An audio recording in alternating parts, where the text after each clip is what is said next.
Vocês pediram e eu trouxe um dos novos notebooks da Dell da linha Live. Esse aqui é o C62 de 17 polegadas, que pode interessar tanto ao público gamer como também ao público profissional. Esse é o modelo de entrada, que tem o i5 10300H de 10ª geração e a GTX 1650, além de uma tela de 17 polegadas com 120 Hz e SSD já de fábrica.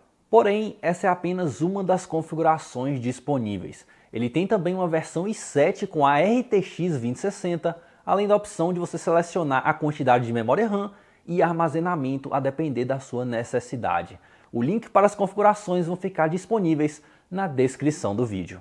Começando pela refrigeração, ele foi a máquina com a GTX 1650 com uma das menores médias de temperatura durante jogos que eu já testei. Porém, isso tem um motivo peculiar que veremos já já.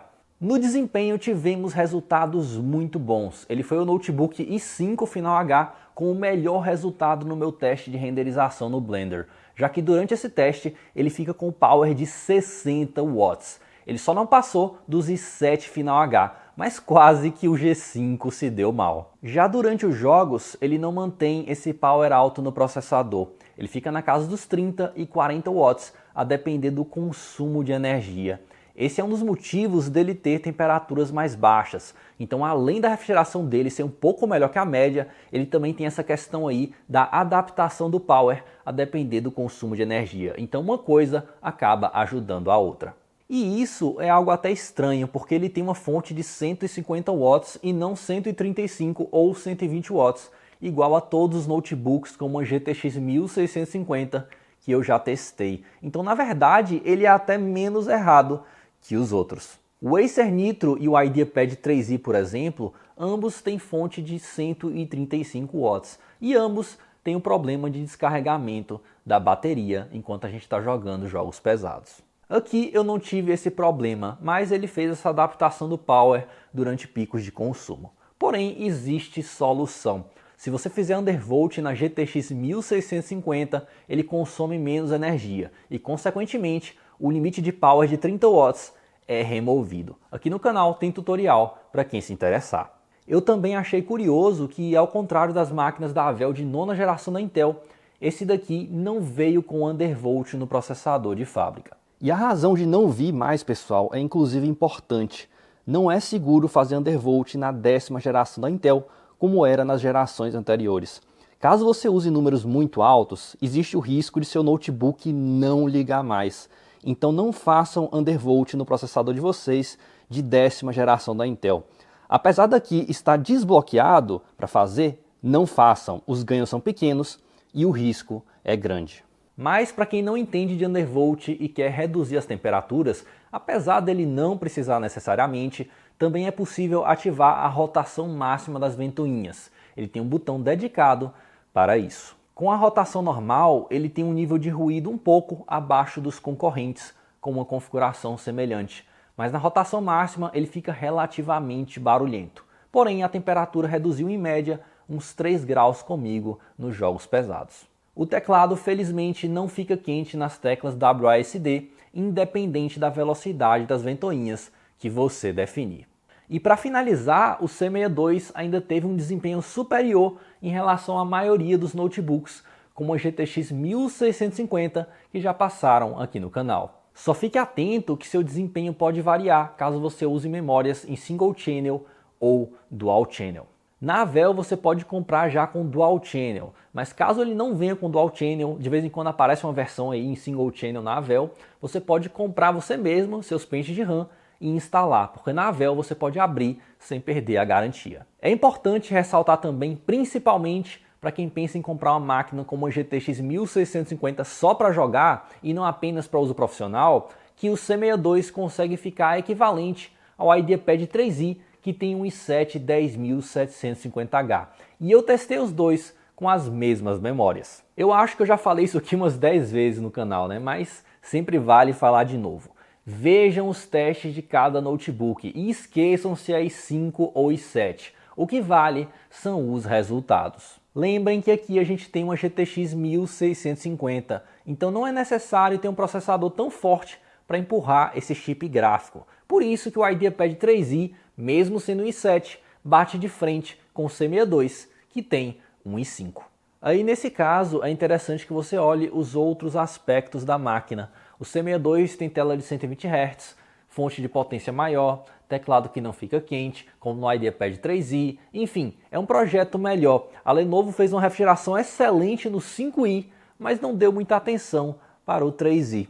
Só que o 3i não perde em tudo. Ele tem alto-falantes, touchpad e teclado melhores em relação ao C62. O teclado pode até não ser RGB, mas pelo menos para meu gosto é mais confortável. Então o 3i, no meu ver, seria mais legal para o uso profissional, pelo menos na versão i7 dele, né? Porque até agora não lançou a versão i5 aqui no Brasil, mas pode ser que ainda lance. A construção do C62 é em plástico, equivalente aos concorrentes dessa categoria, como o Nitro e o 3i, por exemplo, né? Ele tem 2,4 kg mais ou menos, que é um pouco acima em relação a outras máquinas de 15 polegadas.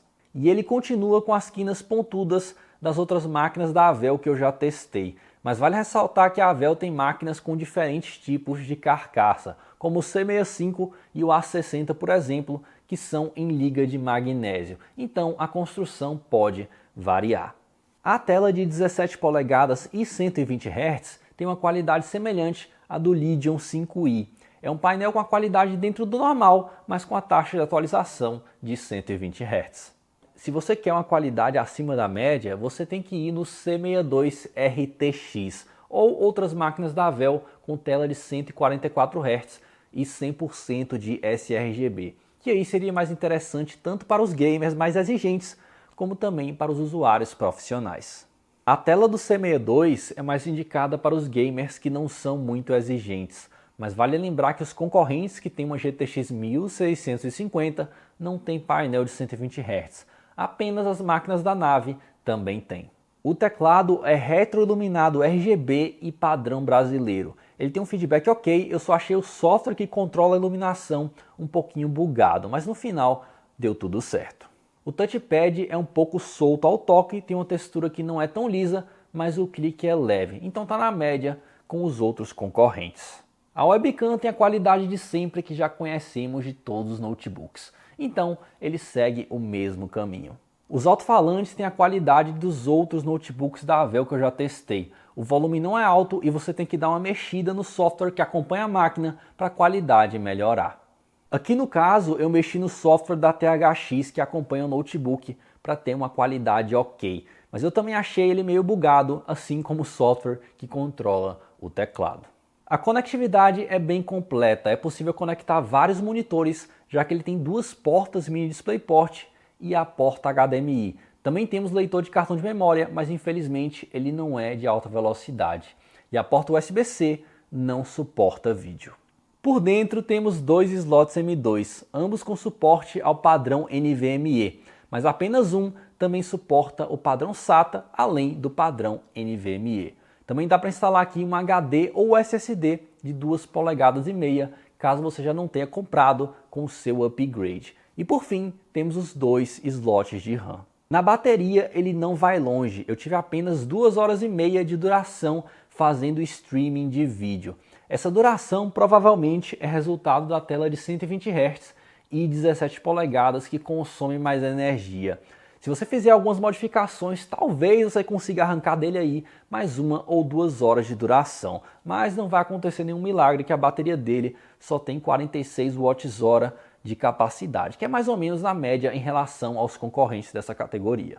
Caso você queira melhorar a duração da bateria, você pode mudar o modo de desempenho dentro do software que acompanha a máquina. Você também pode habilitar o modo de economia do Windows ou até mudar a taxa de atualização da tela de 120 para 60 Hz no painel da Intel. E também você pode fazer o undervolt, né? Tudo isso junto deve te ajudar a arrancar mais um tempinho de duração da bateria dele.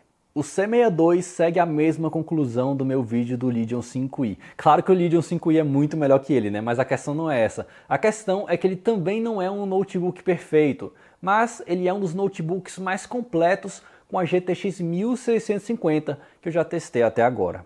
O Samsung Odyssey 2 eu acho que é o único que bate de frente com o C62. porque ele tem construção em metal e também tem refrigeração acima da média, além do som e touchpad serem melhores em relação ao do C62.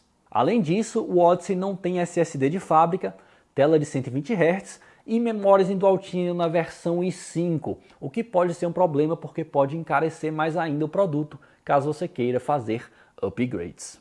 O Odyssey tem até uma versão i7 com a GTX 1650 que tem SSD de fábrica e memórias em Dual Channel, mas essa versão costuma ter um preço que é um completo absurdo. Até o Legion 5i já apareceu mais barato lá na nossa comunidade de promoções boletando.com, para vocês terem uma ideia. Eu ia até fazer um resumão para vocês, para a gente decidir qual que é o melhor notebook com uma GTX 1650, apesar de eu já ter adiantado bastante coisa. Mas ainda falta muito notebook para a gente testar antes da Black Friday. Não necessariamente com a GTX 1650, mas já tem alguns aqui no estúdio que estão aí na fila para analisar, né? Tem muito notebook chegando, então é melhor eu acabar tudo e depois fazer o resumão para vocês aí mais próximo da data. Antes da gente finalizar, é importante vocês ficarem atentos que o C62 na versão com RTX pode ter aspectos diferentes em relação ao C62 com a GTX, né, a minha versão. Não necessariamente ele terá temperaturas tão boas, tanto na versão GTX como na versão RTX. E já adiantando que eu sei que vai ter gente que vai perguntar, o Avel A52, que é uma versão de 15 polegadas do C62, a gente pode ver ele dessa forma, também poderá ter resultados diferentes em relação ao C62. Então só testando para a gente saber. Então é isso, pessoal. Análise fechada, eu vou ficando por aqui. Um abraço.